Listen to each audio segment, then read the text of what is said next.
그 민세 선생님이 우리 국학 연구 그것이 더 중요하다. 정치 투쟁보다 이것이 더 중요하다. 그리고 당시 어려운 상황 하에서 조국을 독립시키겠다는 열망이 강한 나머지 각자 더 효과적이라 생각하는 방향으로 민족운동이 갈라지는 것을 안타깝게 생각을 해서 우리의 중심을 잃지 않으면서도 외국의 사상의 좋은 점은 다 수용하면서도 독립운동을 일관된 흐름으로 가져가기 위한 노력으로 우리 사상과 철학을 이제 문화를 공부를 했다고 말씀드렸죠. 예. 여러 부분을 다 설명드릴 수는 없고 아주 민세 선생님에게서 드러나는 재미있고 흥미로운 점에 대해서 간단히 소개해 드립니다. 특히 한글을 중시하셨어요. 그래서 특유의 언어 고증학적 방법이라고 하는 걸 쓰셨는데 좀 이따가 소개해 드리겠습니다. 예. 멸실 또는 말살되기 어려운 우리나라 고유의 언어인 한글을 국학 연구의 단서로 잡았다. 이렇게 이해하시면 되겠습니다. 일제시대 때 우리말 못 쓰게 했던 건 여러분 다 아시잖아요. 그렇죠? 창씨개명까지도 막 강요하던 시기였으니까. 그렇죠? 예. 민세 선생님은 이제 언어를 사용하는 그 민족에 있어서 생활 이념을 담고 있는 것이다 라는 점에 착목하신 거죠. 우리 고유의 정치사상과 철학적 관념을 담고 있다고 판단되는 순우리말, 이 점이 중요합니다. 순우리말입니다. 한문으로 된 단어가 아니고 이제 순우리말이죠. 그 중에서도 숫자에 관한 우리 말의 고유한 것들을 철학적으로 해석하고 그로부터 우리 민족의 우주관, 인간관, 그리고 세계관, 정치사상, 가치관 등을 추출해내고 계십니다. 우선 우주와 그 존재에 관해서 비, 시, 몬, 얼 이런 처음 들어보시죠, 그렇죠? 얼이라는 단어는 들어보셨겠지만 시라는 단어도 들어보셨겠네요. 시는 씨앗 말이죠. 비는 비어있다, 비움, 채움, 비움 할 때 비, 그리고 공간이라고 말씀하시고 씨는 이제 종자, 씨앗이죠, 그렇죠? 그다음에 몬은 아마 이게 물질이라고 얘기를 하세요. 그다음에 정신적인 존재죠. 이런 것들이 우주와 존재의 기본이 된다. 이렇게 우리나라 말에 그런 게 있다. 이 점을 얘기를 하시는데 이건 조금 더 존재론적이고 좀 어려운 내용이 들어올 수 있기 때문에 설명을 생략하겠습니다. 우리말 숫자로부터 민세 선생님이 끌어내신 사상에 관해서 아주 개략적으로만 설명드려 보겠습니다. 다 아시는 거잖아요. 우리나라 말 하나, 둘, 셋, 넷, 다섯, 여섯 1, 2, 3, 4, 5, 6, 7 이런 게 아니고요. 1을 우리나라 말로 하나라고 하죠. 옆으로 한문으로는 이제 한문으로 이렇게 옆으로 긋고 우리가 그것을 한국말로 하나라고 합니다. 하나 또는 형용사적 형태로는 한이 되죠. 하나, 둘, 셋, 넷 해서 하나인데 하나 사람이라고는 얘기 안 합니다. 그렇죠? 한 사람. 하나 개라고 안 하고 한 개. 하나 송이라고 안 하고 한 송이. 그렇죠? 이거를 형용사적으로 쓸 때는 한이 되는 거죠. 하나, 한. 네. 이렇게 이제 명사, 형용사 이렇게 할 수 있는데 그 하나 또는 한은 숫자에 으뜸되는 시작이고 동시에 모든 것의 근원이고 또 모든 것을 포괄하지 못하는 것이 없는 어떤 세계이고 시작도 끝도 없는 무한무궁한 존재로서의 이것이 이게 하나다라고 얘기합니다. 그리고 이것이 당연히 한민족 할 때의 그 한이겠죠. 그 한문으로 이제 우리가 나라 한자 써서 대한민국 할 때 한을 써서 나라 한이라고도 하는데 실은 그 이전에 이 한 민족이다. 우리 민족의 정체성과 관련되어 있는 부분이기도 합니다. 우주의 근본으로부터 비롯된 우리 민족이다 라는 뜻이 있는 거죠. 그래서 숫자를 쓸 때도 이 하나부터 세고 둘, 셋, 이 시작도 하나이고 우리 민족은 아예 근원성을 잇는 이 우주의 근원에서부터 함께 존재해온 그러한 민족이다라고 하는 프라이드가 들어있는 그 단어이기도 하죠. 그 다음에 이제 둘, 이를 둘이라고 하죠. 이것을 들이라는 말에서 어원이 있다고 합니다. 그것은 벌판이자 벌판, 들은 벌판이지 않습니까? 그것은 한문적인 용어로는 대지, 이 땅을 의미한다는 것이죠. 그래서 현대어에서 대지를 땄이라고 한다는 거죠. 닿는다, 닿았다 할 적에 다시 강하게 발음되면서 따신데 만물이 닿아서 존재할 수 있는 거죠. 뭐 아무리 하늘이 좋더라도 우리가 땅에 발을 딛지 않으면 닿아서 땅을 딛지 않으면 불안하지 않습니까? 모든 존재가 땅에 닿아서 이 땅을 바탕으로 이제 살아갈 수 있다는 거죠. 이 둘은 첫째가 하나, 근원이죠. 예, 그 다음에 일종의 하늘의 의미가 있는 것이고, 둘째, 둘이라는 숫자는 들, 대지, 땅, 모든 생명체가 깃들어 사는 땅이라는 뜻입니다. 세 번째는 삼은 셋이라고 하죠. 그 셋이라고 하는 것은 씨앗, 종자를 의미한다고 합니다. 민세 선생님에 의하면 한글이 첫 번째에 하늘에 해당되는 한을 쓰고 근원적 원리에 해당되는 하늘에 해당되는 한을 쓰고, 둘째는 땅에 해당되는 들을 쓰고, 셋으로 씨앗, 무슨 생명의 근원인 씨를 쓰죠. 생명체 중에 가장 대표적인 생명체가 무엇이겠습니까? 바로 사람이죠. 그렇죠? 그래서 우리 고유의 언어 속에는 하늘, 땅, 사람을 1, 2, 3으로 세는 숫자를 거기에 활용했다라는 점을 얘기하고 있는 것입니다. 그래서 1과 2와 3은 하나, 둘, 셋은 사실은 천지인 이 삼원을 의미하는 것이다 라고 얘기를 하고 계시죠. 저도 안대홍 선생님의 이 글을 읽으면서 이런 점을 처음으로 알고 아주 깜짝 놀랐던 일이 있습니다. 그럼 1, 2, 3을 지나서 넷째는 뭐냐? 사는 우리는 넷이라고 하죠. 네 마리, 그렇죠? 4개. 이런 식으로 우리가 쓸 적에 네라는 말로 쓰게 됩니다. 그렇죠? 넷이라고 하고 형용사로 쓸 때는 네입니다.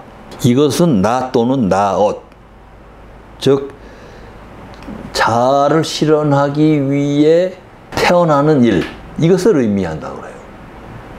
하늘과 땅과 생명체로서의 사람을 포함한 여러 가지 종자들이 있고, 그러한 것들이 하늘과 땅과 씨앗이 있으면 다 갖춰진 거죠. 발화를 해서 자기를 펼치기 위해서 태어나야 된다는 것이죠. 그걸 네 번째, 넷으로 배치했다는 것입니다. 숫자를 셀 때 순서가. 모든 씨앗도 심으면 발화하고 떡잎이 나고, 나무는 나무가 되고, 벼는 이제 벼로 성장을 해서 쌀을 맺고, 상추는 상추를 맺고 자기를 실현하는 거죠. 그렇죠? 예, 사람은 또 사람대로 자아 실현에 뭐가 있는 거겠죠. 예. 나타, 나오다. 즉, 그래서 자아 실현의 목적으로 이 세상에 나오게 됨을 의미한다고 합니다. 예. 그리고 나왔더니 나 말고 또 다른 사람들이 많이 있는 거잖아요. 나름의 또 자아 실현을 천성적, 생내적 어떤 사명을 갖고 다 태어나지 않습니까? 서로 연결이 되고 관계가 맺어지고 하는 것이 나라이죠. 그렇죠?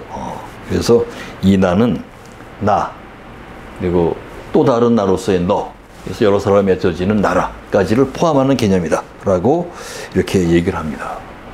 그 다음은 오는 다섯이지 않았습니까? 이 부분이 바로 민세 선생님의 가장 대표적인 사상이 잘 드러나는 부분이에요. 5를 우리나라 말로 다섯이라고 하죠. 하나, 둘, 서이, 너희, 다섯. 이렇게 셀 적에는 우리가 습관적으로 이렇게 얘기를 하죠. 다섯. 이것은 다사리라는 말로서 통치의 원리에 해당된다고 하는 것입니다. 다사리라는 말이 다섯, 곧 다사리, 다섯에는 두 가지 이중적 의미가 있는데, 다 살아오라 라고 하는 것이죠. 모든 사람이 다 의견을 말하라 라고 하는 뜻으로서의 다스리라는 의미가 있다는 것입니다. 그래서 모든 사람의 의견을 듣고 뭔가 큰 방향을 정하면 다스려야 되는 것이죠. 정치, 통치하는 것입니다. 그래서 다스리는 민주주의의 원리를 담고 있는 그런 의미로서 다섯 번째다가 이것을 배치했다. 하나, 둘, 셋, 넷. 그 다음에 당연히 나와야 되는 게 다스리는 행위라는 것이죠. 그것도 민주적으로. 모든 사람이 자기의 의견을 개진하고 그걸 바탕으로 다스리는 거. 다 사리고 다스리는 거. 이 민주적인 통치의 원리가 이 다섯이라는 글자에 들어있다라고 얘기하는 것이죠. 예. 단군조선의 건국 이념이 이제 홍익인간 이화세계라고 알고 있죠. 바로 이러한 다 의견을 개진하고 그 의견을 모아서 결정을 하고 다스리는 거. 바로 그 통치 이념이 홍익인간 이화세계였다는 것입니다. 이게 뭐 화백이라는 말도 그 개념 안에 들어가 있는 것이죠. 예. 홍익인간이라고 하는 것은 뭐 철학이라기보다는 통치 이념이죠. 오늘 우리 대한민국의 통치 이념은 자유민주주의이죠. 그러나 단군조선의 통치 이념은 홍익인간이었던 것이고 그것은 바로 민세 안세홍 선생님의 의견대로라고 한다면 다스리 이념이었다는 것입니다. 다 의견을 누구나 자유로이 자기 의견을 개진을 하고 그리고 그러한 의견을 바탕으로 결정을 내리고 나라를 이끌어간다. 이 통치 이념. 그것이 홍익인간의 통치 이념이다. 라고 이제 얘기를 하고 계십니다. 예. 그 다음에 여섯, 일곱, 여덟, 아홉, 열. 이 각각의 단어에도 백, 천, 만 에게도 다 나름의 의미를 담아서 숫자를 이제 배치했다라고 이제 얘기를 하고 계신데 그 부분에 대해서는 시간도 있고 그래가지고 구체적인 설명은 드리지 않도록 하겠습니다. 그 숫자만으로도 이미 민세 선생님의 정치적인 비전의 어떤 한 일단을 우리가 짐작할 수 있겠죠. 그렇죠? 예. 이러한 철학, 사상, 뭐 숫자에서뿐만 아니라 다른 부분에서도 이제 그런 사상을 끌어내시는데 그러한 노력을 바탕으로 민세 선생님이 이제 우리 민족이 구현해 나가야 될 정치 이념으로 신민족주의와 신민주주의를 제시하고 계시는 것입니다. 그것이 민세 선생님의 정치적인 비전이자 이상인 것이죠. 즉 홍익인간 사상에 바탕한 정치적인 비전이자 이상이었다라고 말씀드릴 수 있어요. 우선 그 중에서 민주주의, 신민주주의, 그러니까 기존에 있었던 민주주의와는 뭔가 다르다라는 의미를 갖는 것이죠. 그렇죠? 신이라는 말을 붙였어요. 이미 서양 사회의 자유민주주의가 이미 뭐 세상에 널리 알려져 있을 텐데 그걸 아시는에도 불구하고 신민주주의라는 말을 사용하셨다는 거죠. 당연히 서양의 그 민주주의와는 성격을 달리하는 것입니다. 예. 홍익과 다스리로 요약된다고 이제 방금 전에 말씀을 드렸었죠. 그렇죠? 예. 그 다음에 그것을 현대적으로 재구성해낸 것. 그것이 홍익인간 사상에 바탕한 다스리 정치 이념. 이것을 좀 더 구체화해낸 것이 이제 현대적으로 재구성해낸 것이 신민주주의다라고 말씀드릴 수 있겠습니다. 우선 신민주주의란 민족 구성원 뭐 가능한 최대 다수의 균등과 공존 공영을 실현할 것을 목적으로 하는 것이겠죠. 국가를 구성하는 모든 구성원들이 에게 어떻게 균등을 확보할 것인가 관련해서 민세는 그 구체적으로 정치적으로 균등해야 된다. 두 번째로는 경제적으로도 균등해야 된다. 세 번째는 교육에서도 균등해야 된다. 조성 선생님의 삼균주의랑 뭐 같은 거 아니냐라는 생각을 하시겠죠. 예. 3개의 균등, 정치, 경제, 교육에서의 균등이 중요한데 이 세 가지 중에서도 민세 선생님은 경제 면에서의 균등을 최고로 중시하고 다살이 정치 이념, 홍익의 정치 이념이 실현되기 위해서는 경제에서의 균등이 필수 불가결하다는 점을 얘기하십니다.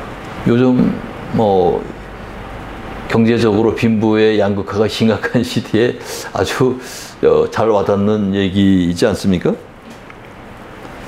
민세 선생님에 의하면 정치적, 법률적인 평등, 뭐 1인 1표하고 법 앞에 만인은 평등하다, 뭐 하는 식의 얘기죠. 그건 지금 뭐 서구식 민주주의를 하는 나라에서는 다 통용되는 말이고, 인류 사회에 지금 공이 다 이제 통용되는 말이죠.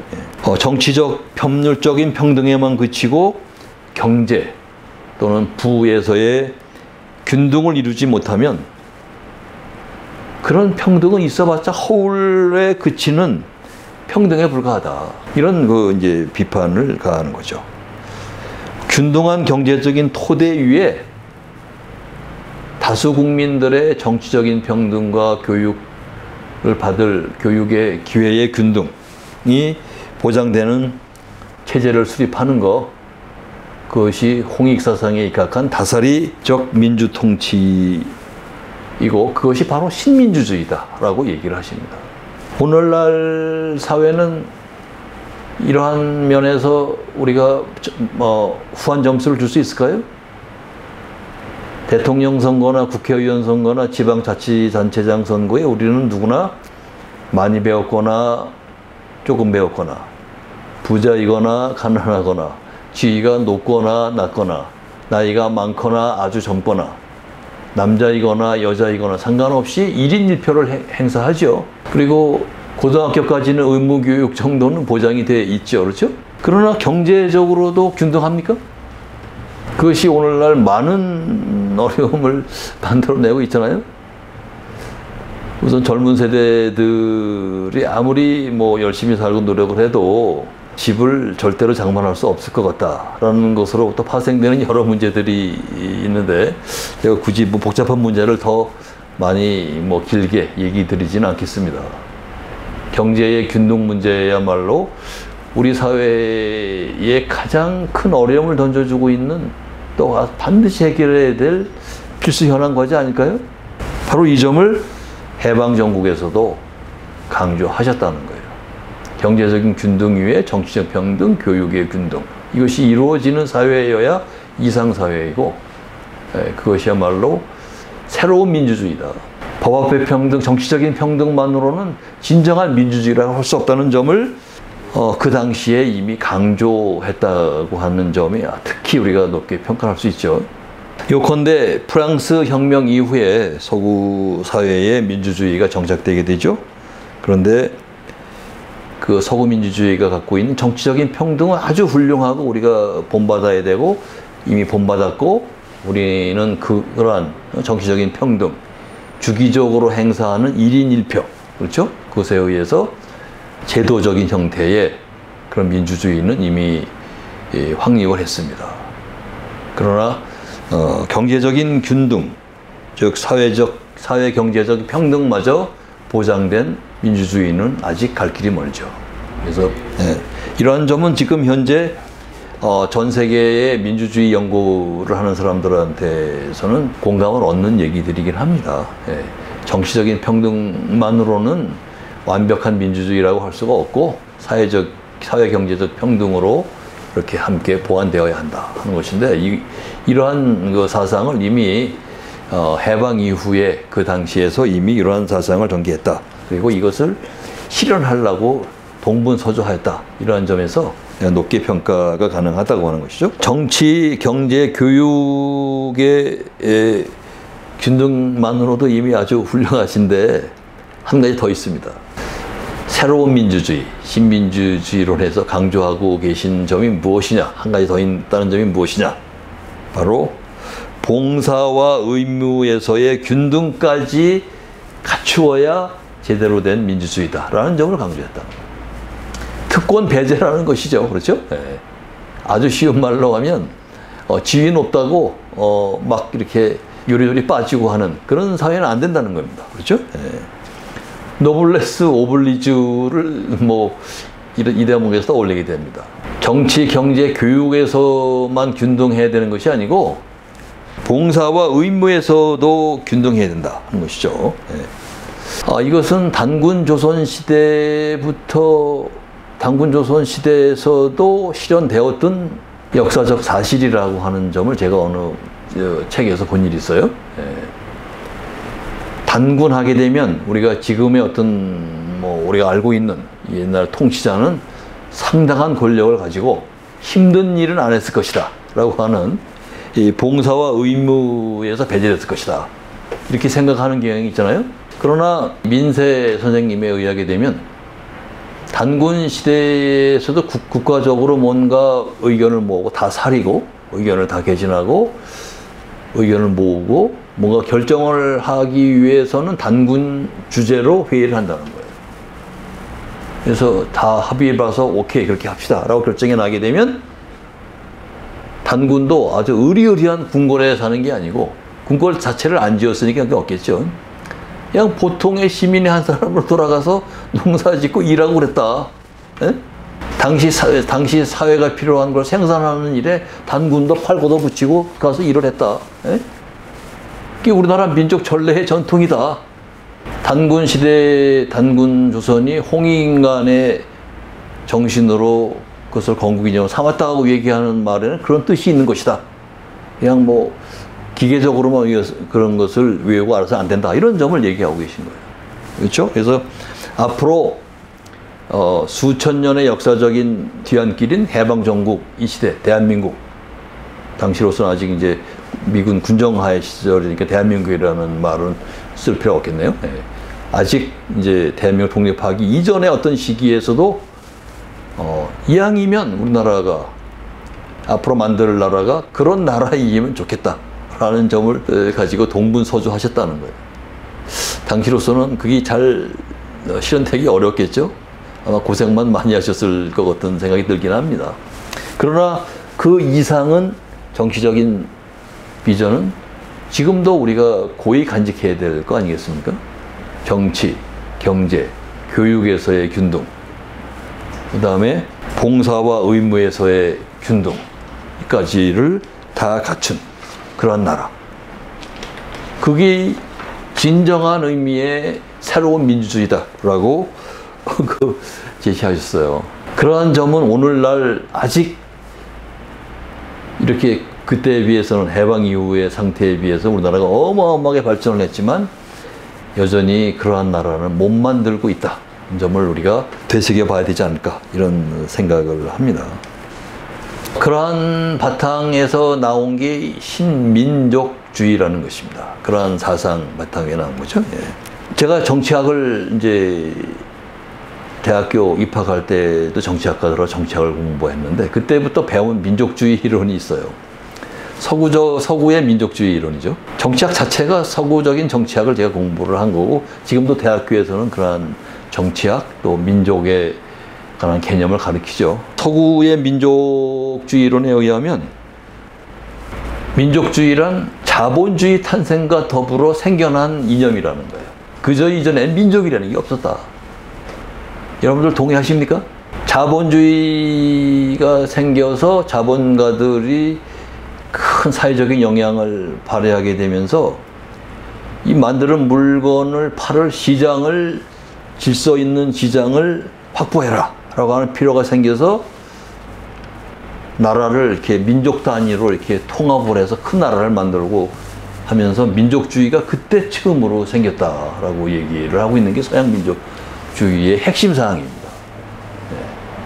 민족에 관한 이론도 독일의 민족이론, 프랑스의 민족이론 또 학자마다 다 다르고 그러지만 그러나 최소한 서양의 민족주의 이론에 있어서 누구나 합의하는 것은 민족이나 민족주의라는 것은 자본주의 탄생과 궤를 같이 한다는 거예요.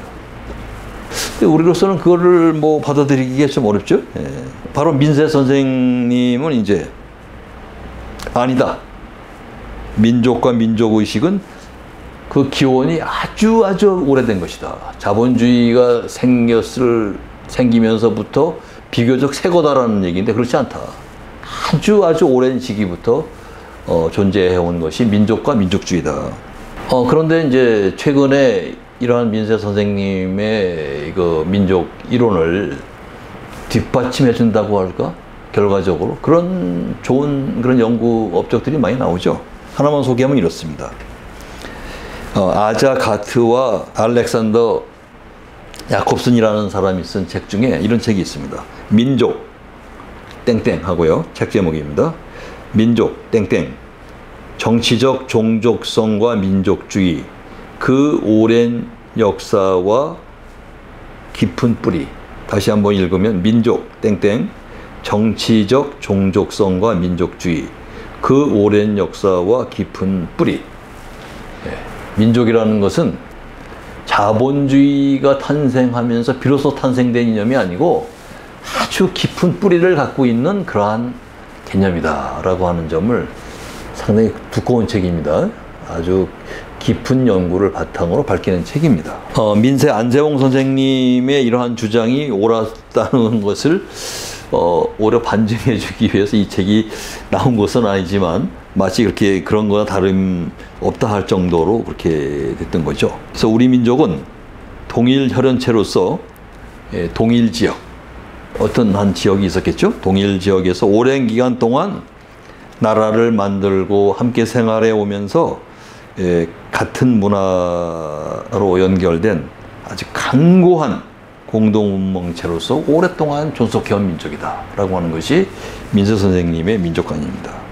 그러한 우리 민족은 이 다사리 홍익인간 사상, 다사리 정치 이념으로서 진정한 민주주의를 행했던 민족이고 이웃 종족과도 잘 지냈다는 점이 이제 밑바탕에 깔리는 것이죠. 이런 민족주의에도 신민족주의라고 신자를 붙입니다.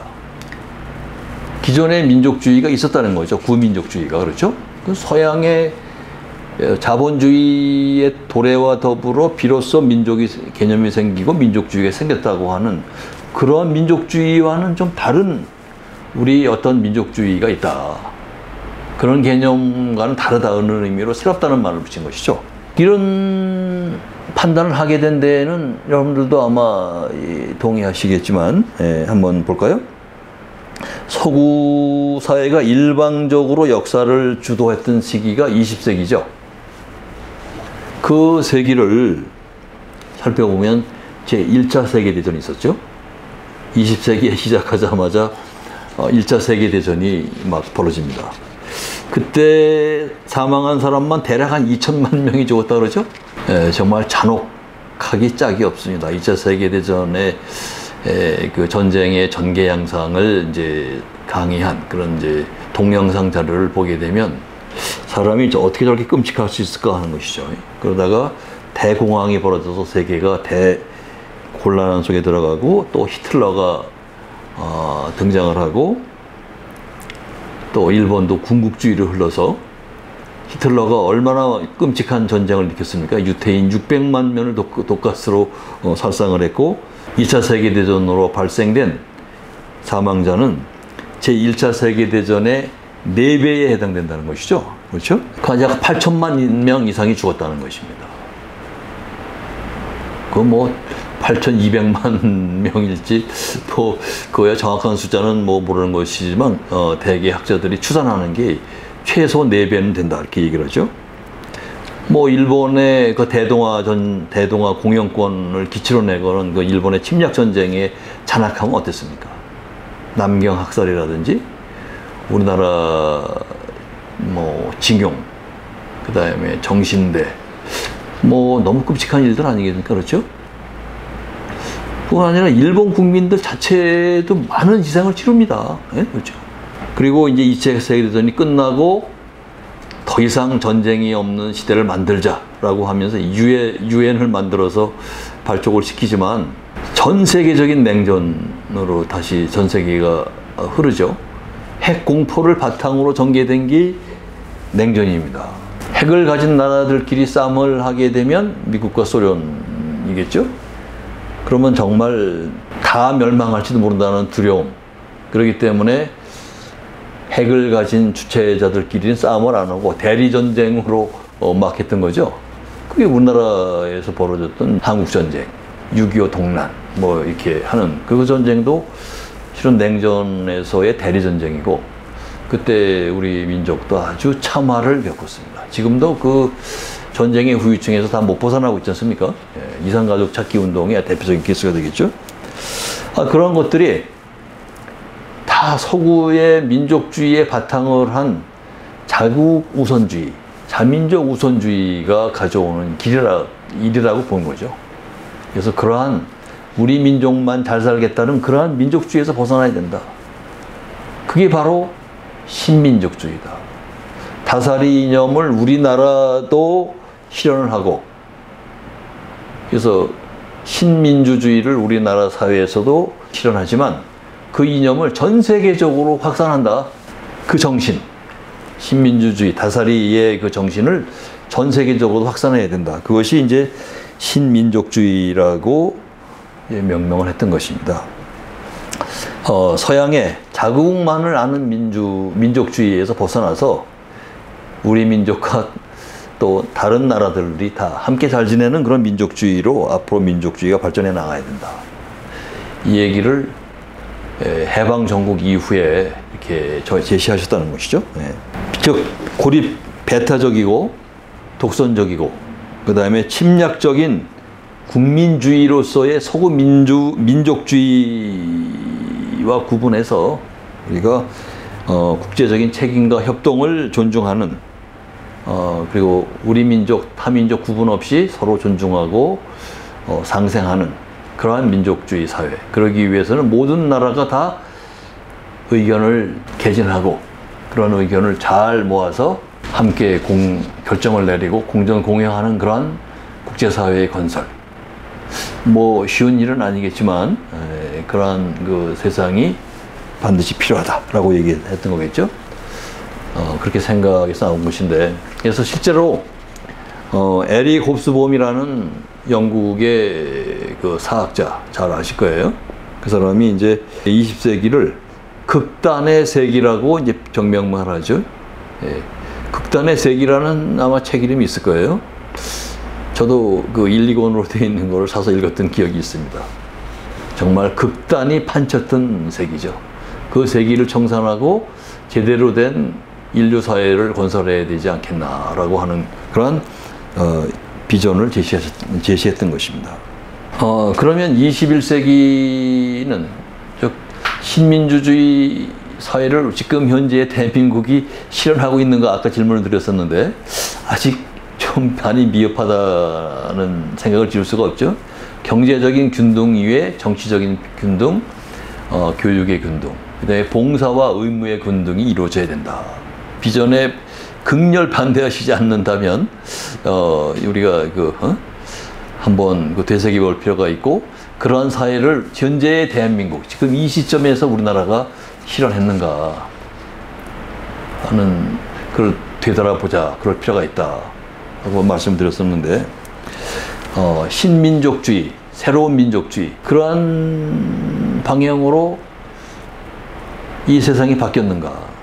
현재 21세기의 인류 사회는 민세 선생님이 말씀하신 신민족주의적인 방향으로 변화하였는가라는 점을 볼 때 많은 분들이 아마 아니다, 아직 모르는 것 같다라고 판단하실지 모르겠다는 것이죠.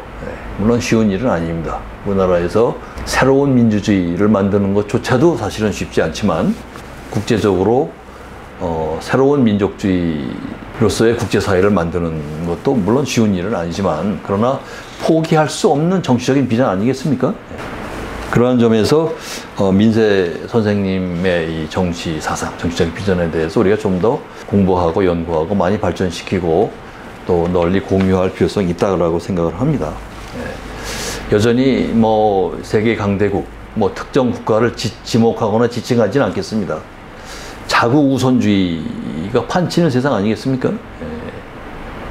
서로 협동하기보다는 자국을 우선시하고 아주 노골적으로 그런 뭐 행동을 하셨던 세계적인 뭐 나라의 정치 지도자가 있으시죠. 굳이 언급하지 않는다고 얘기를 했습니다. 그렇다고 해서 우리가 좌절하고 실망할 것이 아니죠. 반드시 이러한 그 이전과 비전을 좀 더 연구 발전시켜서 우리나라에서 이러한 정치 이론이 꽃피고 이것이 인류 사회에 추출되는, 알려져 나가는 그러한 일이 발생될 수 있다고 믿으면서 오늘 강의를 마치도록 하겠습니다. 감사합니다.